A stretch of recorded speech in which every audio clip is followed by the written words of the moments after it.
La boîte magique. Un jour, une jeune fille nommée Badou, qui cherchait un remède pour son vieux père malade, marchait dans la forêt. Elle cueillait toutes sortes de fruits et de plantes, en espérant trouver de quoi soigner son père. « Oh, ça, c'est une feuille de violette. Peut-être que ça aidera mon père à guérir. » Tandis que Badou marchait avec les fruits et les plantes qu'elle avait cueillis dans sa sacoche, elle vit une vieille femme s'avancer lentement vers elle. Badou voulut aussitôt l'aider. « Bonjour, madame, vous avez besoin d'aide ?» La vieille femme regarda Badou de dessous sa capuche. « Merci, jeune fille. Mon bâton de marche s'est cassé en chemin. Je dois marcher tout doucement pour ne pas risquer de tomber. » Badou regarda autour d'elle et vit des grosses pierres un peu plus loin. Elle se fraya un chemin entre les pierres et les épines et trouva une grosse branche bien solide. Elle tailla la branche en la frottant sur l'arête tranchante d'un rocher pour en faire un bâton de marche. Elle apporta la canne à la vieille femme. « Tenez, madame, comme ça vous pourrez terminer votre route d'un pas plus assuré. »« Cela me réchauffe le cœur que tu aies travaillé si dur pour moi, jeune fille. Merci beaucoup. Mais pourquoi te donner tant de mal pour quelqu'un que tu ne connais pas ? » « Mon père est très malade, vous savez. Alors, dès que je vois une personne malade ou en difficulté, j'ai toujours envie de l'aider. » La vieille femme fut impressionnée par les paroles de Badou. Elle lui montra la petite boîte magique qu'elle transportait avec elle. Mais à cet instant, un riche marchand qui passait par là vit la vieille femme et la jeune fille. Et il alla se cacher derrière un arbre pour épier leur conversation. « Prends cette boîte magique avec toi, jeune fille, et apporte-la à ton père. Dedans, tu trouveras toujours des aliments bons pour la santé. »« Merci, mais vous aussi, vous en avez besoin. »« Tu m'as donné ce qui m'était le plus utile, mon bâton de marche. Maintenant, prends cette boîte magique et ne partage ce qu'il y a dedans qu'avec les gens qui en ont vraiment besoin. N'oublie pas cela, sinon la boîte magique ne sera plus d'aucune utilité. » Hein? Une boîte magique? Si j'arrive à récupérer et à revendre cette boîte magique, je deviendrai encore plus riche que je ne le suis. La jeune Badou accepta la boîte de la vieille femme. Quand elle l'ouvrit, elle y trouva de l'eau, du pain et une poignée de noix. Tandis que la vieille femme s'éloignait lentement, Badou partit de son côté pour rentrer chez elle. Tout à coup, le marchand qui l'avait épié surgit devant elle. L'homme proposa à Badou de lui acheter la boîte qu'elle tenait dans ses mains. « Je suis prêt à te donner beaucoup d'argent en échange. Tu pourras t'acheter tout ce dont tu auras envie avec cet argent. » « Non, je ne partagerai cette boîte qu'avec ceux qui en ont vraiment besoin. Bonne journée !» Badou se remit en route pour rentrer chez elle. Au bout d'un moment, une petite chèvre affamée apparut devant la jeune fille.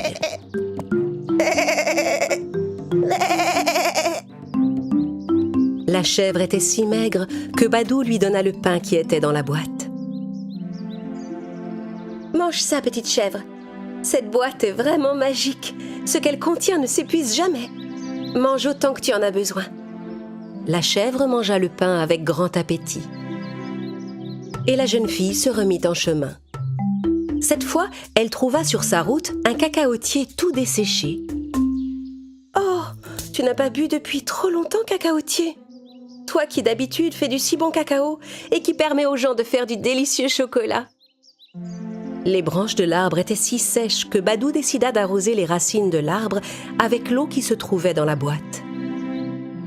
L'arbre assoiffé absorba toute l'eau. « Tu verras bientôt, plein de cacao repoussera sur tes branches. » Et Badou repartit. Mais au bout d'un moment, elle se sentit fatiguée et décida de s'arrêter pour faire une petite pause. À cet instant, le marchand rusé arriva devant Badou, déguisé en soldat. « Bonjour, je suis le garde du palais. Si vous êtes fatigué, je peux vous raccompagner chez vous sur mon cheval. » Pourquoi pas? Ce serait très aimable à vous, monsieur le garde. Je suis en effet fatiguée et j'ai très faim. À votre service, chère madame. Et quand vous serez arrivé à destination, vous me donnerez cette petite boîte pour me remercier. Quoi? Attendez, vous n'êtes pas un garde. Vous êtes le marchand, je le vois. Ça suffit. Je vous ai déjà dit non. Au revoir, monsieur. Badou reprit rapidement sa marche à travers la forêt. Comme elle avait faim, elle décida de manger quelques noix de la boîte. Mais elle vit s'approcher une famille d'écureuils qui avaient tous l'air affamés. Je peux attendre encore un peu avant de manger. Mais eux, ils risquent de ne pas tenir bien longtemps sans nourriture. De toute façon, cette boîte est magique. J'y retrouverai des noix plus tard. Badou donna toutes les noix de la boîte à la famille écureuil. Puis la jeune fille rentra enfin chez elle, malgré la faim et la fatigue. Elle alla voir son père malade et lui montra la boîte magique.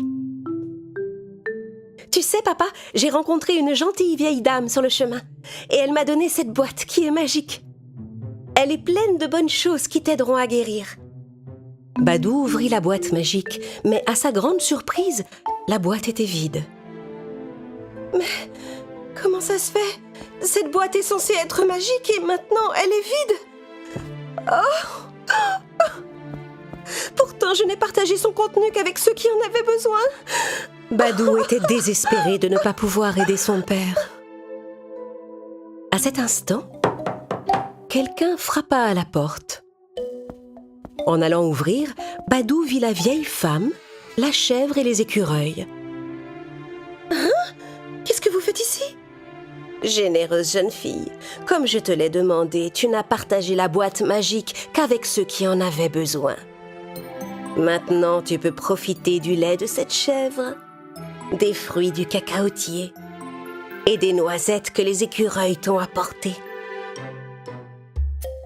Badou prit le cacao, le lait de la chèvre et les noisettes des écureuils et alla préparer une boisson revigorante pour son père. Dès les premières gorgées, le vieil homme commença à reprendre des forces. « Merci beaucoup, ma merveilleuse, ma gentille et courageuse grande fille. » Badou était très heureuse de voir son père retrouver la santé. Quand elle se rendit compte qu'elle n'avait plus besoin de la boîte, elle alla la déposer dans une poubelle au bord du chemin. L'envieux marchand, qui l'avait suivi jusque-là, se précipita pour récupérer la boîte. Waouh! La boîte magique! Grâce à cette boîte, je vais devenir le plus riche des marchands! Badou ne put s'empêcher de rire en voyant la joie du marchand. Elle avait compris que la véritable magie ne se trouvait pas dans la boîte, mais dans le cœur des personnes généreuses.